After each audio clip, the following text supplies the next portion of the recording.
బేసిక్గా దీన్ని lovers park అంటారు. ఈ బీచ్ సిటీకి దూరంగా ఉంటుంది కదా. ఇప్పుడు మీరు చూస్తున్నదే ఒకప్పుడు మీటింగ్ హాల్. ఇది బుద్ధుని యొక్క పాద వేదికలు కూడా ఇక్కడ లభించాయంట. Hi, welcome back to our channel. This is our 4th video in Vizag series Thotlakonda. దీనికి ఎంట్రీ టికెట్ వచ్చేసి 20 rupees for bike, 30 rupees for car. ఇక్కడ నుంచి 1 km లోపలికి వెళ్తే బుద్ధిస్ట్ మాన్స్టరీ ఉంటుంది అండ్ పార్క్ కూడా ఉంటుంది. లోపలికి ట్రాన్స్పోర్టేషన్ ఏమీ ఉండదు. సో నడుచుకుంటూ వెళ్లే కంటే ఓన్ వెహికల్స్ తో రావడం బెటర్. ఇలా ఎంట్రన్స్ లోనే బుద్ధ స్టాచ్యూ ఉంటుంది. చాలా బాగుంటుంది ప్లేస్. మెయిన్లీ ఫోటోషూట్స్ కు బాగుంటుంది. ఇక్కడ చాలా మంది ఇక్కడే ఫోటోషూట్స్ చేస్తారు. ఇంకా అలా కొంచెం ముందుకు వెళ్తే బుద్ధిస్ట్ మాన్స్టరీ వస్తుంది. ఇక్కడికి రీచ్ అయిపోయాం. ఇక్కడ ఎంట్రన్స్ లో మ్యాప్ ఇస్తారు, ఎలా ఉంటుంది ఏంటి మాన్స్టరీ అని చెప్పేసి. బుద్ధిస్ట్ మాన్స్టరీకి ఎంట్రన్స్ ఇది.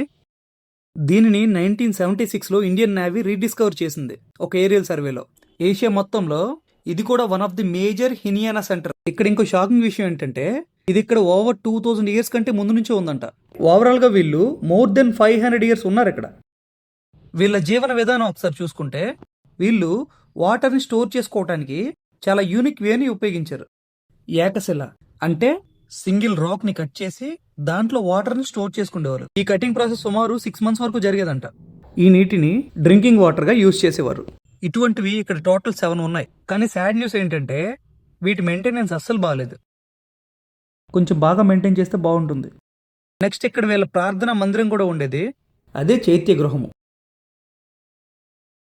దీనికి ఇరువైపులా రక్షణగా మాంగ్స్ ఇక్కడ ఉంచి వీళ్ళు లోపల ఈ స్తూపాన్ని పూజించేవారంట.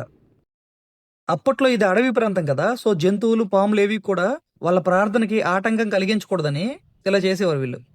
ఇవే బౌద్ధుల యొక్క రూమ్స్ అంట. ఈచ్ రూమ్ లో 1 or 2 people ఉండేవారంట. ఇక్కడ టోటల్ గా 72 rooms వరకు ఉన్నాయి. వీటితో పాటు వీళ్ళకి మీటింగ్ హాల్ కూడా ఉండేది. ఇప్పుడు మీరు చూస్తున్నదే ఒకప్పుడు మీటింగ్ హాల్ ఇది. అంతేకాకుండా బుద్ధుని యొక్క పాద వేదికలు కూడా ఇక్కడ లభించాయంట. ప్రజెంట్ అయితే మ్యూజియంలో ఉన్నాయంట వైజాగ్ లో. ఇక్కడ అన్నింటికంటే పెద్ద స్తూపం ఇదే మహాస్తూపం అంట. బౌద్ధులు మరణించాక వారి శరీర అవశేషాలు ఉంటాయి కదా, వాటిని ఉంచే ప్రదేశం ఇదే. ఈ స్తూపంలో పైన మీకు కనిపిస్తుంది కదా, అది మాత్రమే స్టోన్, రిమైనింగ్ అంతా ఇటుకతో చేసిందే. ఇలాంటివి ఇక్కడ కొన్ని రాతితో కట్టబడితే రిమైనింగ్ ఆర్కియాలజీ డిపార్ట్మెంట్ రీబిల్డ్ చేసింది.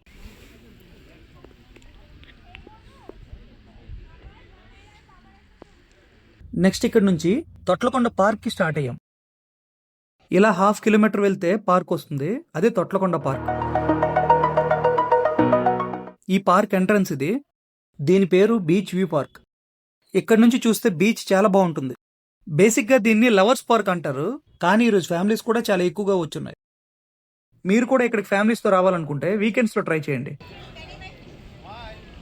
ఇది చాలా చిన్న పార్క్. సో 10 to 15 minutes లో ఈజీగా మీరు ఈ పార్క్ ని ఎక్స్ప్లోర్ చేసేయచ్చు.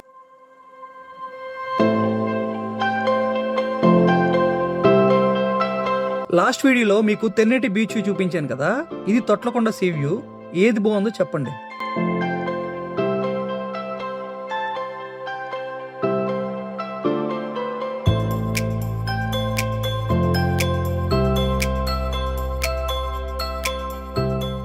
ఈ పార్క్ చిన్నదైనా చాలా బ్యూటిఫుల్ గా ఉంటుంది.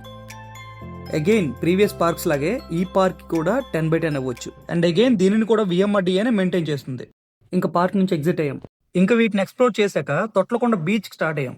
ఈ రూట్ చాలా బాగుంది. ఈ రోడ్ ని చాలా బాగా మెయింటైన్ చేస్తున్నారు వీళ్ళు. ఈ తొట్లకొండ ఆర్చ్ నుంచి ఇలా స్ట్రైట్ గా వెళ్లి యూటర్న్ తీసుకుంటే లెఫ్ట్ సైడ్ ఉండే బీచ్ తొట్లకొండ బీచ్. ఇక్కడ తొట్లకొండ బీచ్ ఉంటుందని చాలా మందికి తెలియకపోవచ్చు. ఎందుకంటే బీచ్ కొంచెం డౌన్ లో ఉంటుంది కదా, సో చాలా మందికి ఇక్కడ బీచ్ ఉందని తెలియకపోవచ్చు. ఈ బీచ్ వచ్చేసి ఎగ్జాక్ట్ గా మన ఆంజనేయ స్వామి విగ్రహం ఎదురుగా ఉంటుంది, గుర్తుపెట్టుకోండి. ఇక్కడ పార్కింగ్ కోసం చాలా పెద్ద స్పేస్ ఉంటుంది. దీంతో పాటు ఫుడ్ స్టాల్స్ కూడా చాలా ఉంటాయి ఇక్కడ. ఈ బీచ్ ఎంట్రన్స్ ఎలా ఉంటుంది. రీసెంట్ గా ఒక ఆర్చ్ ఒక ట్రెండ్ అవుతుంది కదా, ఆ ఆర్చ్ ఇక్కడే ఉంటుంది. ఆ ట్రెండింగ్ ఆర్చ్ ఇదే. ఇక్కడ ఫోటో షూట్స్ కూడా అవుతున్నాయి చూడండి. ఫోటో షూట్సే కాదు, ఇక్కడ చిన్న చిన్న short films, pre wedding shoots కూడా అవుతాయి ఈ ఆర్చ్ దగ్గర. ఇక్కడ చూడండి, ఫొటోస్ దిగడానికి ఒక ఆర్డర్లో వెయిట్ చేస్తున్నారు వీళ్ళందరూ. మోస్ట్లీ ఫ్యామిలీతో వచ్చేవారు ఈ బీచ్ని ఒక్కసారి ట్రై చేయండి, చాలా ఎంజాయ్ చేస్తారు మీరు. ఈ బీచ్ సిటీకి దూరంగా ఉంటుంది కదా, సో వాటర్ కూడా క్లీన్గా ఉంటుంది. ఇంకా ఈ బీచ్లో చిన్నపిల్లలు కూడా చాలా బాగా ఎంజాయ్ చేస్తారు. సో ఫ్యామిలీస్తో ఎవరైనా రావాలనుకుంటే మీ డెస్టినేషన్లో దీన్ని యాడ్ చేసి పెట్టుకోండి. ఇంతకుముందు మీకు చెప్పాను కదా, ఇక్కడ ప్రీ వెడ్డింగ్ షూట్ కూడా అవుతుంది.